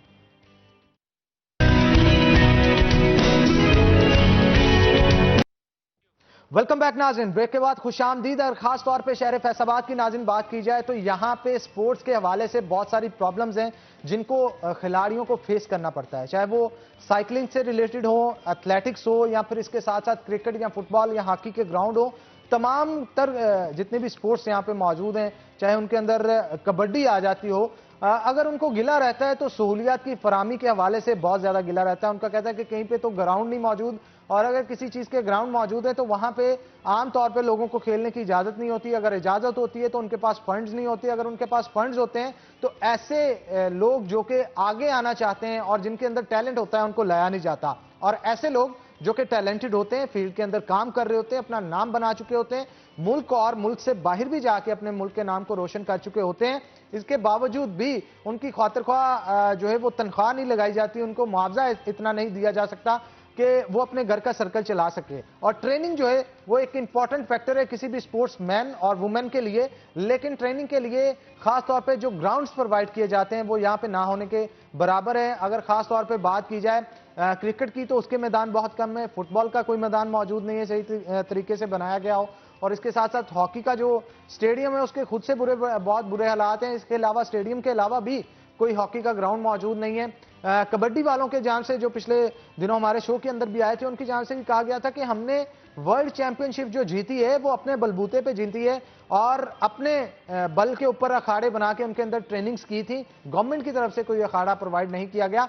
और इसके साथ साथ बहुत सारे साइकिलिस्ट हैं जिनकी जान से गिला किया जाता है कि ऑल ओवर द फैसलाबाद एक भी ग्राउंड साइकिलिस्ट के लिए जो है वो मौजूद नहीं है, क्योंकि इनका एक खास ग्राउंड होता है जिसके अंदर इन्होंने ट्रेनिंग करनी होती है। एथलेटिक्स के लिए जो ग्राउंड्स मौजूद हैं वहां पे एक तो ट्रेनिंग के लिए मुकम्मल सामान नहीं दिया जाता, और अगर दिया जाता है तो उनको मौके वैसे नहीं मिलते। मौके मिल जाते हैं तो उसके साथ साथ मुआवजा फिर उनको नहीं दिया जाता। बहुत सारे मसाइल हैं हमारे स्पोर्ट्स मेंस और वुमेन्स के, उस हवाले से आज हम गुफ्तगू करेंगे। हमने आज दावत दे रखी है ईशा को, जो कि हमारी 3rd south Asian junior championship Sri Lanka की विनर है, और इसके साथ साथ साउथ एशियन गेम्स नेपाल में ब्राउन मेडल इन्होंने हासिल किया है। लिस्ट है एक मुकम्मल। अगर इनके मेडल्स के हवाले से बताता चलूं तो काफी वक्त गुजर जाएगा। आप ही से आपके मेडल्स के हवाले से पूछूंगा, लेकिन उसके साथ साथ हम एक और मेहमान है हमारी, उनका भी तारुफ करवाता चलूं आपको। इकरा नाज हमारे साथ मौजूद हैं, जो कि मारूफ साइकिलिस्ट हैं और नेशनल साइकिलिस्ट हैं, चैंपियनशिप भी जीत चुकी हैं। तो आप दोनों को वेलकम करते हैं शो के अंदर। पहले मैं चाहूंगा ईशा की तरफ चलूं। ईशा, क्या कहेंगी? आपने मेडल्स, बहुत सारी लंबी लिस्ट है मेडल्स की, मुझे बताइएगा कौन कौन सा मेडल कहां कहां पे आपने जीता है, ताकि जो ऑडियंस आपको देख रही है आपकी अचीवमेंट्स के बारे में पता चल सके। और इसके साथ साथ ये भी बताइएगा कि गवर्नमेंट की तरफ से कितना सपोर्ट आपको बतौर प्लेयर किया जा रहा है। मैंने 2015 में अपनी एथलेटिक्स का आगाज़ किया था गेम का। तो फर्स्ट जूनियर और यूथ हमारे हुई थी इस्लामाबाद में, तब वहाँ पर मैंने 7 गोल्ड लिए थे। उसके बाद 13 साउथ एशियन गेम्स अभी हुई, उसमें मेरा ब्राउन मेडल है। 33 नेशनल एट पेशावर में हुई है, उसमें मेरे 2 ब्राउन मेडल हैं। 4th जूनियर नेशनल में मैंने अभी 5 गोल्ड लिए हैं और 2 रिकॉर्ड किए हैं। अरे क्या बात। और यूनिवर्सिटी लेवल की मैं बेस्ट एथलीट हूँ। यूएसएल गेम में मेरे 2 रिकॉर्ड्स हुए हैं, 5 गोल्ड 2 सिल्वर के साथ मैंने बेस्ट एथलीट वहाँ पे हुई हूँ। अरे इतनी अचीवमेंट्स है आपकी, गवर्नमेंट को तो चाहिए आपको जो है वो बेशुमार खास तौर पे इनामात दिए जाएं, आपका कोई मंथली अलाउंसेस लगाए जाएं, और इस तरह की कोई सिस्टम नहीं, ऐसा कुछ भी सिस्टम नहीं है। हम सिर्फ मेडल लेते हैं, वो हमारे लिए ही होते हैं। वो हमें ना गवर्नमेंट सपोर्ट करती है किसी किस्म का भी, और ना ही हमारे मतलब डिस्ट्रिक्ट के या डिवीजन के कोई भी जो है वो। यानी आपके कहने का मकसद यहाँ पे डिस्ट्रिक्ट और डिवीजन में जो स्पोर्ट्स की कमेटीज हैं वो आपको किसी किस्म की हेल्प प्रोवाइड नहीं करती? सपोर्ट नहीं वो करती। यानी आप अगर एक टैलेंटेड स्टूडेंट है आपका स्पोर्ट्स के अंदर और वो आगे बढ़ना चाहता है और आगे बढ़ के अपना नाम रोशन भी कर रहा है, तो नेशनल लेवल पे दीगर मुकाबलों में जाकर लड़ना चाहता है, लेकिन उसके लिए ट्रेनिंग चाहिए होती है। ट्रेनिंग के लिए आपको ग्राउंड चाहिए होता है, ग्राउंड में सहूलियत चाहिए होती हैं, और इसके साथ साथ आपको कुछ ऐसे सिस्टम भी चाहिए होते हैं, अलाउंसेस चाहिए होते हैं, जिससे आप अपनी डाइट का खर्चा चला सकें, अपने घर का सिस्टम चला सकें। लेकिन इन तमाम चीजों को इग्नोर किया जाता है, आखिर क्यों? ये हमें 10 साल बाद फैसलाबाद में हमें एथलेटिक्स का ग्राउंड प्रोवाइड किया गया है, क्योंकि 10 साल बाद फैसलाबाद को स्पोर्ट्स का गढ़ कहा जाता है। क्योंकि यहाँ का एथलीट, अगर हम किसी भी अच्छे डिपार्टमेंट में जाते हैं तो वो ये आगे से ये सवाल करते हैं कि अगर ये फैसलाबाद का है, मतलब ये बहुत अच्छा एथलीट है, मतलब इतनी एक इमेज बिल्ड हो चुका है, इमेज बन चुकी है फैसलाबाद की। तो लेकिन हमारे पास यहाँ पर कोई भी सहूलियात मौजूद नहीं है। अगर वो हैं भी तो हमें उसे यूज करने की परमिशन नहीं है। जैसे हमारे पास हर्डल्स हैं, अब वो हैं हर्डल्स जो आप रनिंग के दौरान यूज करते हैं, फिटनेस के लिए भी यूज होती है, वो फिटनेस के लिए भी यूज होती है। वो इवेंट भी 110 हर्डल, 100 मीटर हर्डल फीमेल का इवेंट है, 400 मीटर हर्डल्स है वो फीमेल का इवेंट है। मतलब हमारे पास हैं, लेकिन हमें दी नहीं जाती। वो इसलिए नहीं क्योंकि हम वो कंपटीशन के लिए रख दी गई है। जब तक एक प्लेयर ट्रेनिंग में नहीं यूज करेगा तो वो कैसे, वो कंपटीशन में उसके लिए एक चीज एक बिल्कुल नहीं हो जाएगी। वो कैसे अपने आप को अपना बेस्ट कैसे कर पाएगा। उसी तरह हमारे पास स्टार्टिंग ब्लॉक्स नहीं है। एक स्प्रिंटर के लिए ब्लॉक बहुत ज्यादा जरूरी है, लेकिन हमारे पास वो नहीं है। हम सिर्फ उसको नेशनल में या इंटरनेशनल लेवल पे जब हम जाते हैं तो हम उस पर अपना सेट करते हैं, लेकिन एक चीज़ की हमने ट्रेनिंग नहीं की हुई, हम कैसे अपना बेस्ट वहाँ पर दे सकते हैं। ये चीज़ बहुत इंपॉर्टेंट है। एक स्प्रिंटर के लिए उसका ब्लॉक बहुत इंपॉर्टेंट है। सिर्फ ब्लॉक से ही उसकी रेस है। स्टार्टिंग अगर वो स्टार्ट अच्छा निकल जाता है फिर वो रेस तो आप ट्रेनिंग किस तरह से करती हैं? बिना ट्रेनिंग के इतने मेडल्स भी आपने हासिल किए, आखिर इसके पीछे कोई ना कोई जुगाड़ तो लगाती होंगी ना? फिर हम लोग जो है मतलब खुद ही से मतलब मैनुअली ब्लॉक सेट कर लेते हैं, बैठ के स्टार्ट ले लेते हैं। मतलब लड़कों के साथ ट्रेनिंग करते हैं, मतलब उनके अगर हम उनकी तरफ मतलब उनको पकड़ मतलब फोकस करते हैं कि हम उनके तक पहुंचते हैं, तो फिर हम लोग कुछ ना कुछ करके फिर मैनेज करते हैं किसी तरीके से कि हमारा हो जाए। लेकिन ये है कि फैसलाबाद में अगर स्पोर्ट्स का गढ़ माना जाता है ना, लेकिन यहाँ पर कोई फैसिलिटीज़, खास तौर पर एक लड़की को कोई फैसिलिटीज़ मौजूद नहीं है। अगर है भी तो वो डिपार्टमेंट को है, हम फिर उनसे ले लेते हैं वापडा से कि हमें थोड़ी देर के लिए दे दे, हम लोगों ने यूज़ करना है। लेकिन ये तो पॉसिबल नहीं है कि हमारी इंतजामिया के पास इतने बजट ना हो कि आपको सहूलियात जो है बजट हैं, लेकिन उनको यूज भी तो किया जाए ना।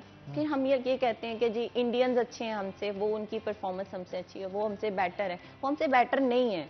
बेटर वो तब हो कि मेरे पास एक टांग है, उनके पास 2 हैं, कि वो जी हमसे बेटर है, वो तो दोनों टांगों से भाग रहे हैं। नहीं, उनका बजट हमसे ज्यादा है, फैसिलिटीज उनके पास हमसे ज्यादा है। हम ये कह सकते हैं कि हमारे पास फैसिलिटी नहीं है, हमारे पास टाइमिंग वो हमें नहीं देते, कोचिंग नहीं है।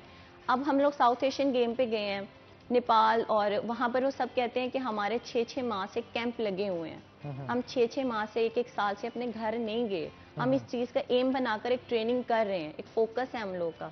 हमारे पास हर चीज़ है, फिर उनकी परफॉर्मेंस और हमारी परफॉर्मेंस में बहुत फ़र्क आ जाता है जब एक चीज़, सब चीज़ें उनके पास मौजूद हैं और हमारे पास ना हो तो फिर और वो ये भी होता है ना कि इन चीज़ों से अगर आप यहाँ पे ट्रेनिंग कर रहे हैं तो वहाँ पे जब आप मुकाबले के लिए जाएंगे आपको चीज़ें फेमिलियर लगेंगी और रिलैक्स होके आप उनको अबूर कर सकेंगे वो तमाम चीज़ों बिल्कुल। को। एक चीज़ हम लोग ट्रेनिंग में यूज़ कर रहे हैं, हमें पता है कि हमने वहाँ पर भी उसको कैसे मैनेज हाँ। करना है, कैसे सेट करना है, हम कंफ्यूज नहीं होते। लेकिन एक चीज़ हमारे पास नहीं है यहाँ पर, फैसलाबाद में मौजूद नहीं है, तो हम लोग वहाँ जाके थोड़ा सा कंफ्यूज होते हैं। हमारी टाइमिंग जो हम इधर कर रहे हैं वहाँ जाने में फिर डिफरेंस आ जाता है, वो Difference आ बेस्ट नहीं हो पाता, एक चीज़ हमसे नहीं हो पाती फिर इकरा वहाँ पर। नाज भी हमारे साथ जी मौजूद है, उनसे भी गुफ्तगू कर लेते हैं। इकरा, ग्राउंड्स नहीं है साइकिलिंग के, आप नेशनल चैंपियन भी रही हैं, तो ट्रेनिंग किस तरह से करती थी?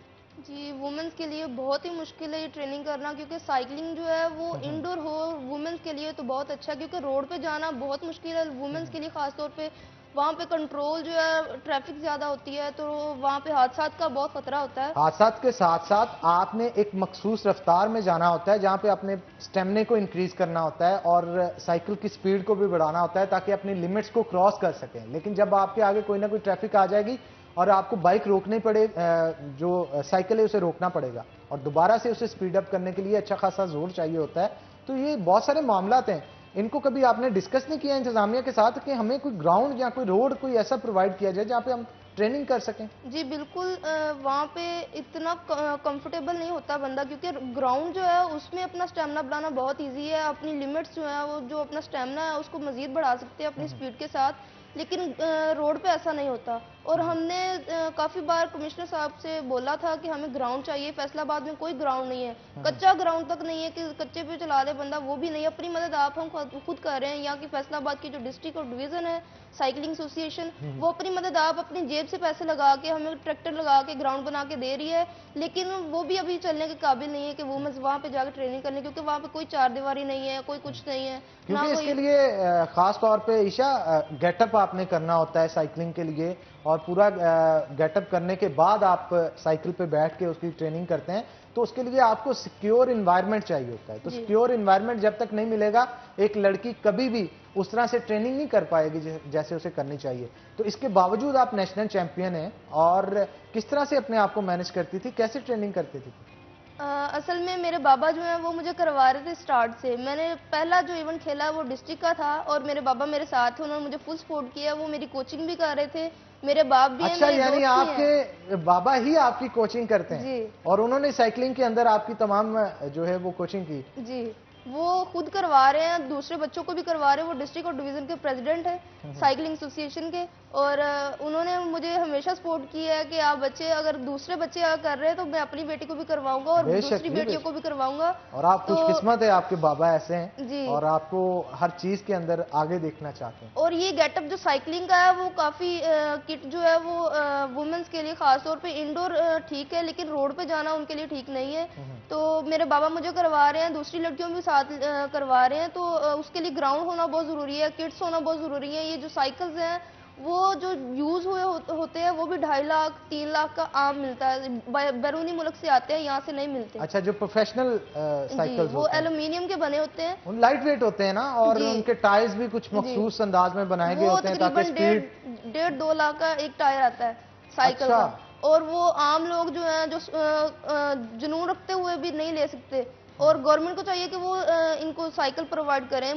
मैं नेशनल चैंपियन भी हूँ डिस्ट्रिक्ट और अच्छा, नेशनल चैंपियन होने के बावजूद आपको साइकिल नहीं मुझे आज तक साइकिल क्या, मुझे कोई फंड तक नहीं दिया गया, कि इनाम तक नहीं दिया गया कि बच्ची नेशनल चैंपियन हुई है या इंटरनेशनल हो के। जनाब कमिश्नर साहब, अगर आप देख रहे हैं ये शो तो मैं आपसे लाजमी तौर पर दरख्वास्त करूंगा, ये हमारे मुल्क के वो चमकते हुए सितारे हैं जो कि ना सिर्फ अपने मुल्क का नाम अंदर रह के रोशन कर रहे हैं, बल्कि मुल्क से बाहर भी जब जाते हैं तो अपने शहर का नाम रोशन करते हैं, अपने मुल्क का नाम रोशन करते हैं। इतना अच्छा टैलेंट आपके शहर के अंदर मौजूद है, तो जनाब आपकी सिर्फ और सिर्फ थोड़ी सी नजरसानी की जरूरत है। अगर आप थोड़ी सी नजरसानी करें तो हम इन प्लेयर्स को जो बेसिक्स हैं, जो बेसिक्स इनकी सहूलियात हैं, बेसिक सहूलियात हैं, उनको फराहम करने के बाद दुनिया भर के अंदर ये नाम पैदा कर सकते हैं और इनके अंदर ये टैलेंट मौजूद है, ये हुनर मौजूद है।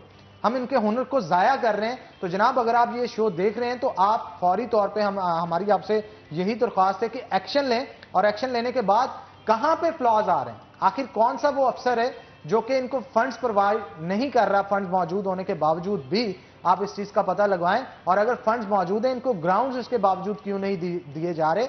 आप ही कर सकते हैं कि इनको ग्राउंड के लिए जगह मुख्तिस करें और वहां पे इनके ग्राउंड तामीर करवा के इन सितारों की चमक को मजीद इसमें इजाफा करें ताकि दुनिया भर के अंदर ये मुल्क का नाम जो है वो रोशन कर सके।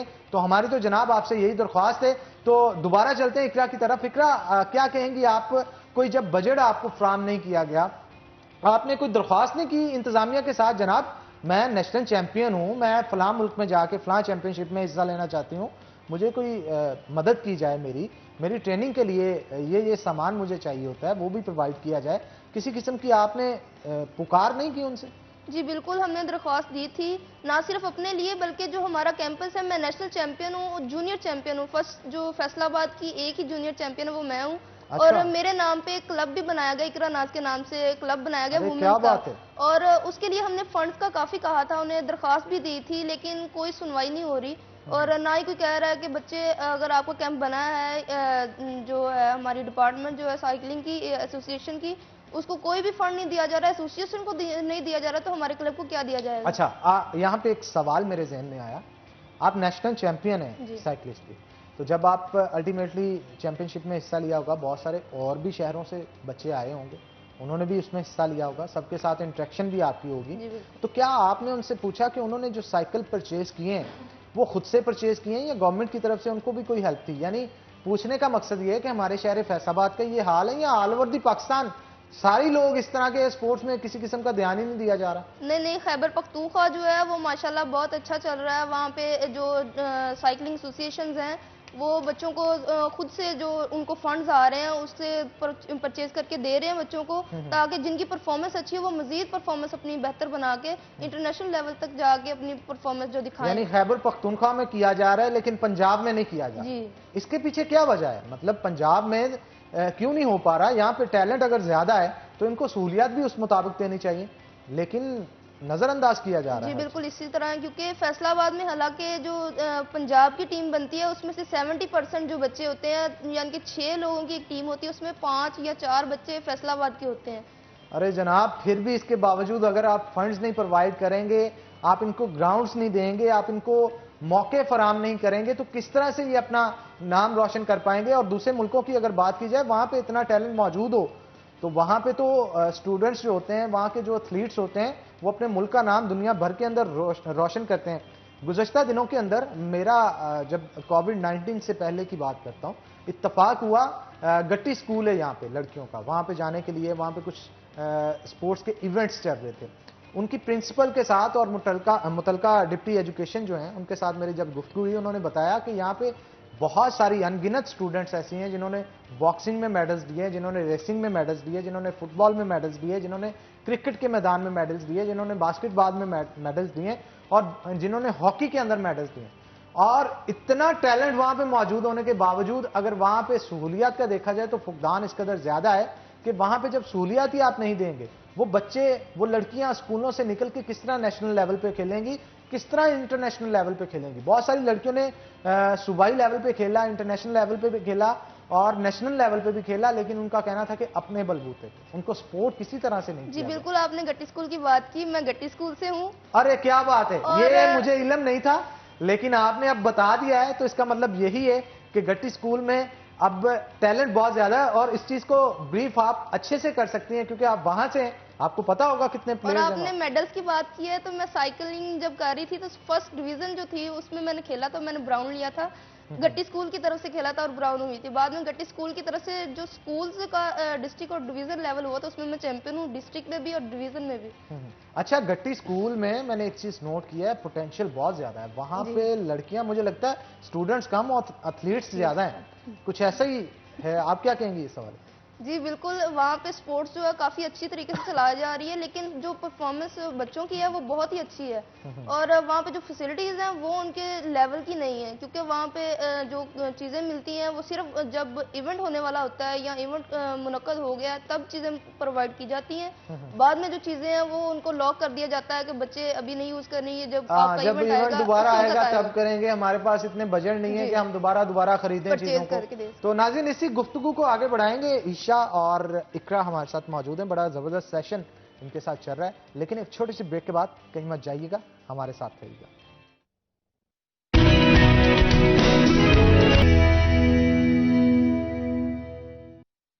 वेलकम बैक नाज़रीन, हमारे साथ ईशा मौजूद हैं और मजीद गुफ्तगू ईशा के साथ करते हैं। ईशा, क्या कहेंगी आप, हर्डल्स वगैरह और दीगर चीज़ें आपको इस्तेमाल नहीं करने दी जाती, इसके बावजूद दूसरे मुल्कों में जाके अपने नाम रोशन किया और इतना नाम बनाया कि मेडल्स भी आपने बहुत सारे दिए। अब इसके बाद भी आपकी बात अगर स्पोर्ट्स इंतजामिया नहीं सुनती कि आपको ये चीज़ें प्रोवाइड की जाएं, आप सवाल नहीं उठाती उनके अफसरान के आगे जाके, सर ये चीज़ें मौजूद हैं, अगर इवेंट्स के लिए रखनी है तो ट्रेनिंग किस तरह से करनी है? कुछ सवाल आपकी जान से भी उठाए जाते जी, हैं? हमने काफ़ी दफ़ा उनसे बात की है कि सर हमें जो है फैसिलिटी पूरी प्रोवाइड की करें। अगर हम लोग ट्रेनिंग में एक चीज़ यूज़ नहीं करेंगे, हम कंपटीशन पे उसे कैसे फेस करेंगे? हमारे लिए फिर वो बहुत ज़्यादा मुश्किल हो जाता है। लेकिन उनकी तरफ से ये है कि हमारे पास बजट इतना ही है, ये हमारा इतना बजट नहीं है कि हम आपको वो चीज़ ट्रेनिंग में भी दें और वो चीज़ आपको कंपटीशन में ख़राब हो जाएगी। आपने ये नहीं कहा कभी कि हमें मुतलका वज़ीर आला के पास लेके चलें, स्पोर्ट्स के वज़ीर के पास लेके चलें, हम अपना मसला उनको बयान करेंगे, या आपकी जो यूनियंस बनाई गई होती हैं आप उनके साथ कोई टाइम फिक्स करें, स्पोर्ट्स के वज़ीर जो हैं उनसे आप इस हवाले से रब्ता करें, उनको कहें अपने मसाइल बताएं और उनको हल करवाने के लिए बजट एलोकेट करवाएं। और समटाइम ऐसे भी होता है बजट एलोकेट हो जाता है लेकिन यूटिलाइज नहीं होता। सबसे बात की उनसे कहा है कि आप हमारी बात करवाएं, हम उनसे खुद बात करते हैं, वो प्लेयर्स की ज़रूर सुनेंगे। जब हम अपनी प्रॉब्लम डायरेक्टली उनसे शेयर करेंगे तो वो हमारी ज़रूर सुनेंगे, लेकिन वो बात वहीं पर ख़त्म कर दी जाती है, लेकिन वो बात आगे तक नहीं लेकर जाई जाती। लेकिन फैसलाबाद में इतना टैलेंट है, हमारे फैसलाबाद में पहले होता था, अब तो 2 साल हो गए हैं कि डिस्ट्रिक्ट और डिवीज़न की भी मीट नहीं हुई कोई इवेंट। हमारा यूथ टैलेंट जो है वो इतना ज़ाया हो रहा है कि अगर एक बहुत मुश्किल से साल में 1 या 2 जो है ना फंक्शन हो जाती है, इवेंट्स हो जाते हैं एथलेटिक्स के, लेकिन अब वो भी नहीं हो रहे। सिर्फ एक साल बाद एक नेशनल होती है, सिर्फ एक नेशनल होती है, वो भी जो जूनियर बच्चे हैं वो सीनियर के साथ अभी इतनी जल्दी फाइट नहीं कर सकते, ठीक है, उनको अपने उनका लेवल के साथ लेवल सेट करने होते हैं। कंपटीशन आप सिटी के अंदर करवाएं, डिस्ट्रिक्ट में करवाएं, फिर प्रोविजनल लेवल पे करवाएं, डिविजनल लेवल पे करवाएं, देन जाके नेशनल पे करवाएं, और नेशनल में जब वो यूथ एकदम अगर वो नेशनल पे जाती है वो डिसहार्ड हो जाती है, वही टाइमिंग वो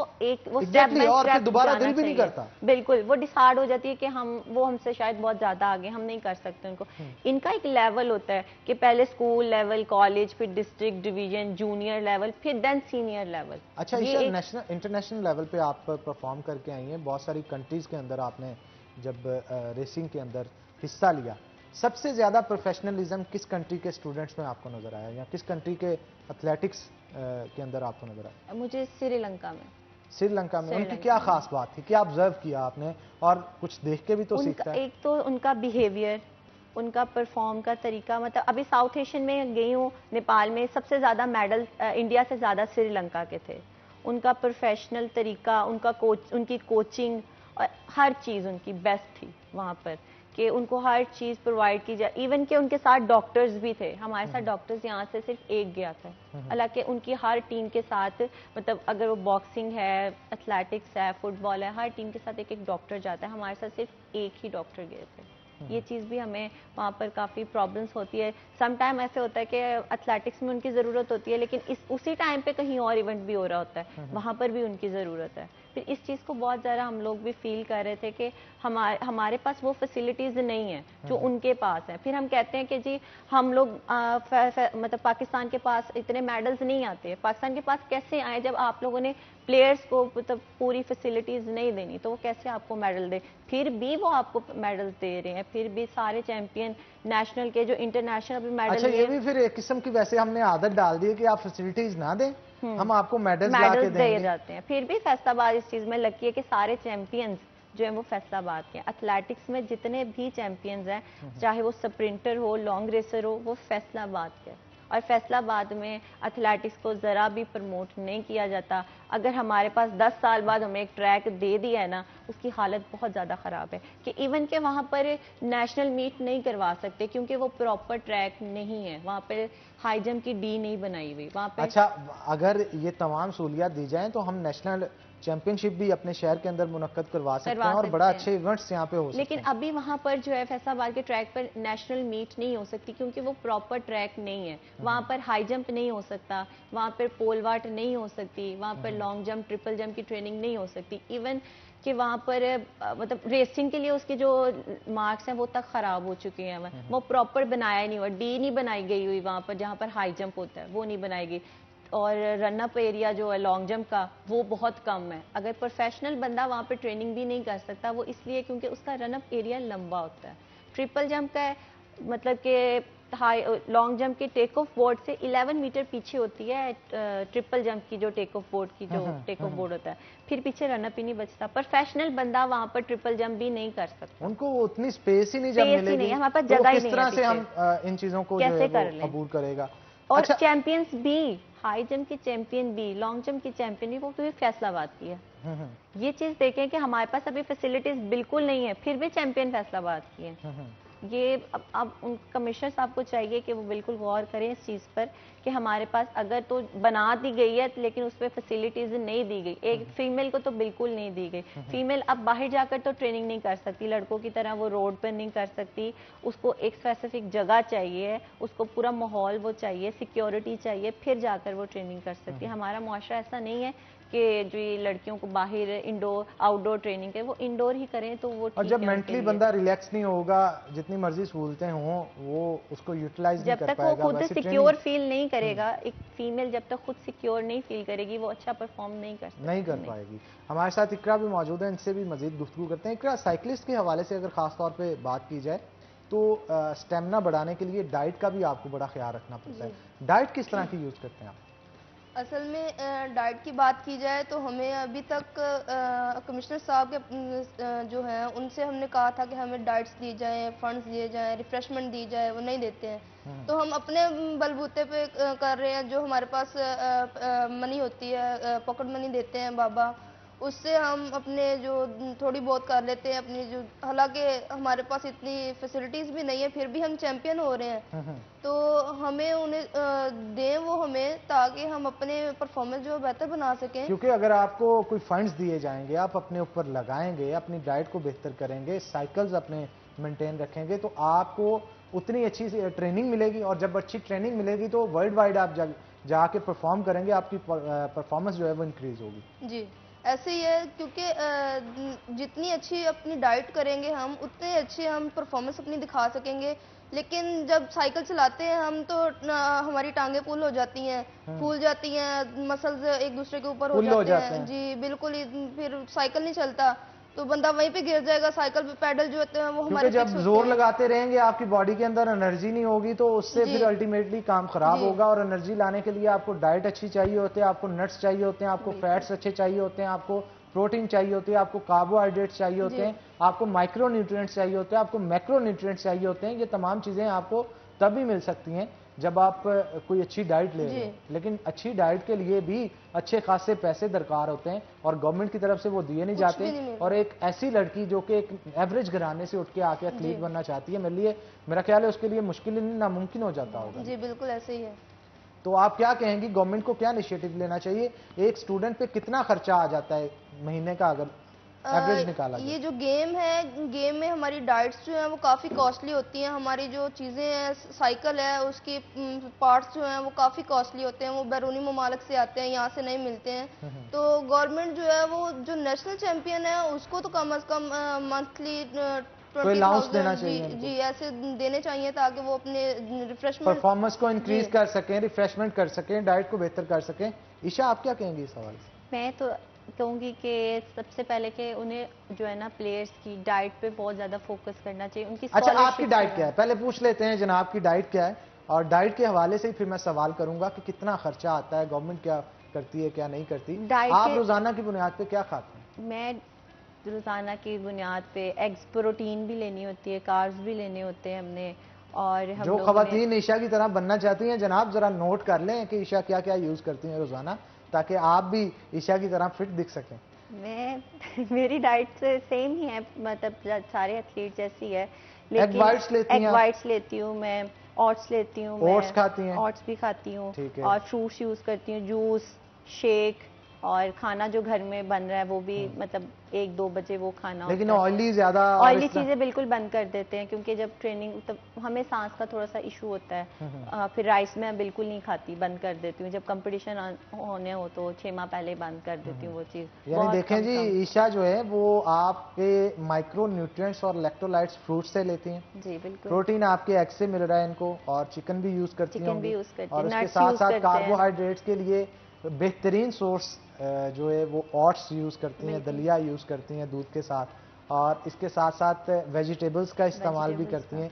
तो एक बेहतरीन तैयार करती हैं। और स्पोर्ट्समैन को तो और स्पोर्ट्स वुमेन को ये खास तौर पे डाइट जो है ये बहुत फोकस करना पड़ता है इसके ऊपर। और अगर आप डाइट नहीं अच्छी लेते, इससे अल्टीमेटली आपकी परफॉर्मेंस इफेक्ट होती है। बहुत और जैसे ज्यादा। ये बता रही थी कि ऑयली चीजें जो हैं उन्हें खाने से परहेज करती हैं, क्योंकि अगर आपकी बॉडी के अंदर फैट है तो वो अल्टीमेटली जब आप रनिंग कर रहे होंगे उससे वो सांस problem फूलना करता है शुरू हो बहुत जाएगा, और फैट ज्यादा होने की वजह से कोलेस्ट्रॉल भी ज्यादा हो जाएगा। तो ये बहुत सारी बीमारियों को भी ट्रिगर करता है। तो आप इन चीजों का लगता है काफी ख्याल बहुत रखते हैं। ज़्यादा, क्योंकि हमें बहुत ज़्यादा देख के डाइट यूज़ करनी पड़ती है कि कौन सी चीज़ हमारी बॉडी के लिए इफेक्टिव है, कौन सी नहीं है। वैसे भी ऑयली चीज़ें आम सबके लिए भी जो है वो अच्छी नहीं है, वो प्लेयर्स के लिए, आम फीमेल हाउसवाइफ भी हो तो उसके लिए भी वो चीज़ अच्छी नहीं है। बिल्कुल अच्छी नहीं है। तो नाज़रीन, ब्रेक लेंगे, ब्रेक के बाद दोबारा हाजिर होते हैं, कहीं मत जाइएगा, हमारे साथ रहिएगा।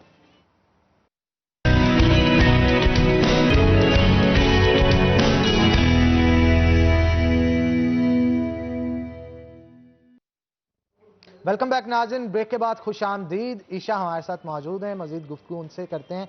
ईशा, क्या कहेंगी आप, खास तौर पे अगर हमारे शहर की बात की जाए, यहाँ पे बहुत सारा टैलेंट मौजूद तो है, लेकिन उनको आगे लाने के लिए टूर्नामेंट्स की ज़रूरत है, जो कि नहीं करवाए जाते। अगर साल में एक करवाया जाता है तो उसके बाद पूरा साल जो है वो खामोशी इख्तियार कर ली जाती है। अगर यही टूर्नामेंट्स महीने में हर 2 महीने बाद, 3 महीने बाद करवाया जाए और बार बार करवाए जाए साल के अंदर, तो इससे आपको नया टैलेंट भी मिलेगा और मीटअप भी होगा नेशनल चैंपियंस का भी। और बहुत सारे ऐसे स्पोर्ट्समैन हैं और वुमेन्स हैं जिनका आपस में इंटरेक्शन अगर होता है, उनसे बहुत कुछ सीखने को भी जूनियर्स को मिलता है। क्या कहेंगे इस सवाल से? जी, अगर हमारे फैसलाबाद में होता, पहले 2 साल पहले होता था, मतलब कि डिस्ट्रिक्ट के लेवल के कंपटीशन होते थे, डिवीजन के होते थे, मतलब और भी छोटी मोटी मतलब इवेंट ऑर्गेनाइज हो जाते थे। लेकिन अब ऐसा नहीं है। अगर वापस से अगर हम लोग ऐसा करें कि 2 माह बाद, 3 माह बाद अगर हम लोग ऐसे कंपटीशन रखते हैं, इससे हमें बहुत सारा यूथ टैलेंट मिलता है, जूनियर लेवल का मिलता है। सीनियर ऑलरेडी हमारे पास है, लेकिन हमारे पास यूथ और जूनियर हमारे पास बिल्कुल नहीं है। अगर वो मीट होती भी है तो अगर वहाँ से टैलेंट निकल भी आता है, अगर बहुत अच्छा 2-3 प्लेयर हमें बहुत अच्छे मिल जाते हैं, लेकिन जिस दिन वो इवेंट ख़त्म होता है ना, उनका भी ख़त्म हो जाता है। उनके पीछे कोई नहीं चाहता कि यार अच्छा टैलेंट है ये, इसको कैच करना चाहिए हमें, इसको डाइट दें, इसको फॉलो करें, हम इसको बहुत अच्छे लेवल तक लेकर जा सकते हैं।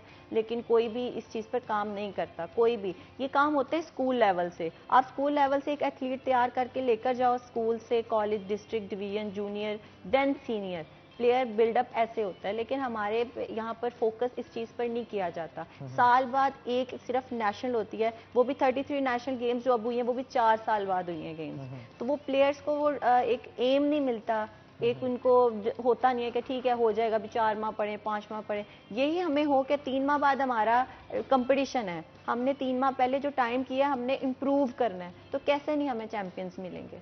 हमें चैंपियंस मिलेंगे और सारे चैंपियंस फिर हमें फैसलाबाद से मिलेंगे।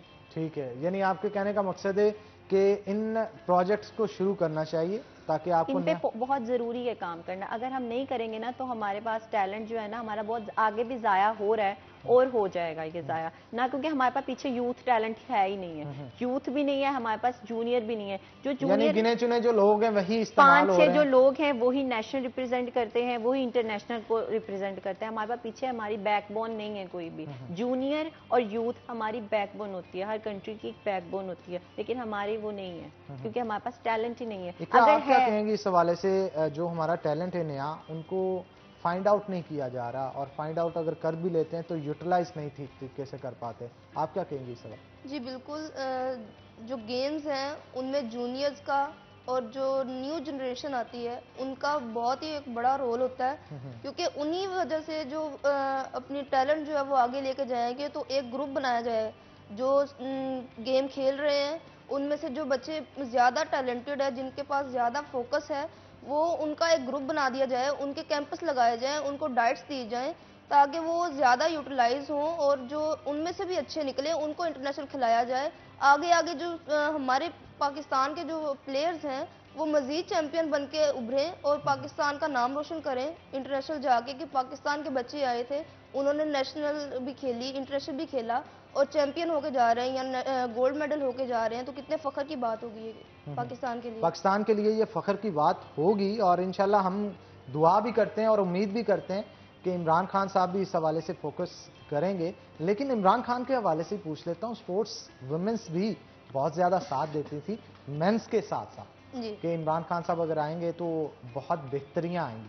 तो मेरा ख्याल है काम बेहतरी की तरफ जाने की बजाय तनज़लियों की तरफ जाना शुरू हो गया। जी बिल्कुल ऐसी है। मेरे ख्याल से ये बात बहुत ही गौर फिक्र वाली है कि पाकिस्तान में इमरान खान खुद स्पोर्ट्स के थे, उनको इस वबा से मैं शुक्र अल्हम्दुलिल्लाह करती हूँ कि ये जो वबा है वो टल तो गई है, लेकिन इनको इतने इक़दाम जो किए थे उनके साथ ये भी करना चाहिए था कि जो अवाम है उसको ये कहा जाए कि स्पोर्ट्स जो है उसको आम बनाएं। मतलब वबा खत्म हुई है तो अब कैंप्स लगाने चाहिए थे, वो नहीं लगाए जा रहे। आप क्या पैगाम देना चाहेंगे इस सवाल? मैं ये कहना चाहती हूँ क्योंकि देखें ये स्पोर्ट्स जो है वो हेल्दी एक्टिविटीज़ है, और ये कह रहे थे कि घरों में बंद हो जाए, stay safe, stay home, stay safe, तो ये वर्ड्स जो है बोलने से कुछ नहीं होगा। ये वर्ड्स जो हैं इनको ये साथ ये भी बोलना चाहिए था कि स्पोर्ट्स जो है वो आप SOPs का ख्याल रखते हुए करें, ताकि आपकी जो कुव्वत मुदाफ़त है वो बढ़े। लेकिन अभी तो ग्राउंड्स खोल दिए गए हैं ना, जी, तो अब अभी खोल दिए SOPs गए। को ख्याल रखते हुए आप ट्रेनिंग करें अपनी, और बिल्कुल। अपने हुनर को निखारें ताकि आप प्रेजेंट कर सकें अपने शहर को मुल्क में और मुल्क को दूसरे मुल्कों के अंदर। ईशा भी हमारे साथ मौजूद हैं, उनसे भी गुफ्तगू कर लेते हैं। ईशा, आप क्या कहेंगी इस हवाले से? कोविड-19 की वबा काफ़ी हद तक ख़त्म होती हुई नज़र आ रही है, मैदानों को खोल दिया गया है, अब SOPs के साथ तमाम चीज़ें रन की जाएंगी, कैंप्स लगाने चाहिए कुछ? इनको बिल्कुल कैंप्स लगाने चाहिए, क्योंकि मतलब काफ़ी टाइम जो है प्लेयर्स का वो काफ़ी ज़ाया हो चुका है, तो उनको चाहिए कि वो कैंप्स लगाएं, प्लेयर्स को अच्छी डाइट जो है वो दें, ताकि वो जो है 5 माह जो पीछे चले गए हैं वो दोबारा से उस स्टेज पर आकर खड़े हों। इनके लिए बहुत ज़रूरी है कि वो कैंप्स लगाएं। हर क्लब में से कुछ कुछ बच्चे ले लें जो बहुत अच्छे हैं, उनका एक मिलके एक ग्रुप बना लें, ग्रुप बनाकर उन्हें डाइट जो है प्रॉपर डाइट दें, प्रॉपर ट्रेनिंग दें, ताकि वो आगे जो नेशनल है, इंटरनेशनल लेवल है, अच्छा परफॉर्म कर सके, उनके इंटरनेशनल एथलीट्स के साथ प्रॉपर उनका साथ दे सके, पूरा प्रॉपर उनके साथ कम्पिटिट कर सके, पूरा कंपटीशन उनके साथ कर सके। मतलब ये कैंप्स अगर लगेंगे, कंपटीशन तो होगा ही होगा, लेकिन नया टैलेंट बहुत ज़्यादा आएगा आपके पास, आप उसको निखार के आगे पेश कर सकते हैं। अच्छा, पोटेंशियल कितना है फैसलाबाद के अंदर, आप इस हवाले से क्या कहेंगे? क्योंकि आप भी बिलोंग करती हैं फैसलाबाद से, बहुत सारे प्लेयर से आपकी मुलाकातें भी होंगी, तो हमारे शहर के अंदर स्पोर्ट्स के हवाले से पोटेंशियल कितना है? स्पोर्ट्स के हवाले से फीमेल्स पे तो इतना नहीं है, फीमेल के पास मतलब प्रॉपरली उनके पास फैसिलिटीज़ नहीं है, जो आते हैं वो सिर्फ बात सुनते हैं, हमारी अमल नहीं करते उस चीज़ पे कि अगर आपका प्लेयर आपसे क्या रहा है, अगर आप उसको वो चीज़ प्रोवाइड करते हो देन वो आपको क्या रिजल्ट देता है उस चीज़ का, सिर्फ सब सुनते हैं लेकिन कोई भी किसी चीज़ पे अमल नहीं करता है। यहाँ पर अमल नहीं करता, और अमल किस तरह से करेंगे? अमल इस तरह से जो चीज़ हमारे पास मौजूद है हम वो तो एथलीट को दे सकते हैं ना, वो लॉकर रूम में बंद कर देना वो कोई हल नहीं होता मसले का। आप उनको जो चीज़, हम ठीक है हमारा बजट कम है, हमारे पास स्पोर्ट्स में इतना बजट नहीं है, बाय आउट मतलब जैसे इंडिया श्रीलंका फॉर एग्जांपल है, पाकिस्तान का चले, लेकिन जो चीज़ हमारे पास है हम वो भी प्लेयर्स को ना दें तो ये तो बिल्कुल ज्यादती वाली बात है उनके साथ। और ये तो यूं किया जाता है जैसे कोई खाने की चीज़ है कि एक बार इस्तेमाल कर ली बाद में बिल्कुल उसे बिल्कुल कंपटीशन पे निकाला है, कंपटीशन से 3-4 दिन पहले आप ट्रेनिंग करो, ये कर लो वो कर लो, बस बाद में वहीं पर उसे लॉक करके रख दिया जाता है कि पूरा साल जैसे। अच्छा, वैसे यूटिलाइज ना करने से चीजें ज्यादा खराब होती और हो रही हैं। वो वैसे ही जैसे अब हमारे स्टोर रूम में हडल्स हैं या दूसरी और चीज़ें, वो वैसे ही पड़ी पड़ी खराब हो जाएंगी, लेकिन हमें यूज़ के लिए नहीं दी जाएंगी। और जो चीज़ें दी गई हैं ना, अब हमारे पास 10 हडल्स हैं सिर्फ, और उनकी हालत इस तरह ख़राब हो चुकी है ना कि वो हवा तेज चलती है तो वो गिर जाती हैं, वो हमारे हाथ लगाने से बगैर भी वो गिर जाती हैं। चलें जी, हम तो यही दुआ करेंगे कि आपको जो सामान मौजूद है उसको इस्तेमाल करने की इजाज़त दी जाए, और जो फंड्स की कमी है वो भी गवर्नमेंट जो है वो फंड्स प्रोवाइड करे आपको, ताकि आप अपने मुल्क का नाम दूसरे मुल्कों में जाके रोशन कर सकें। तो ईशा, आपका बहुत शुक्रिया, शो के अंदर आए, बहुत सारे मसाइल आपने बताए। इकरा, आपका भी बहुत शुक्रिया, आपने भी बहुत सारे मसाइल जो कि साइकिलिस्ट के हैं वो आपने बताए, तो आप दोनों का बहुत शुक्रिया। तो नाज़रीन, इसी के साथ आज के प्रोग्राम से अपने मेज़बान हन्नान बुखारी को दीजिए इजाज़त। इंशाल्लाह कल होगी मुलाकात, तब तक के लिए अल्लाह हाफिज़।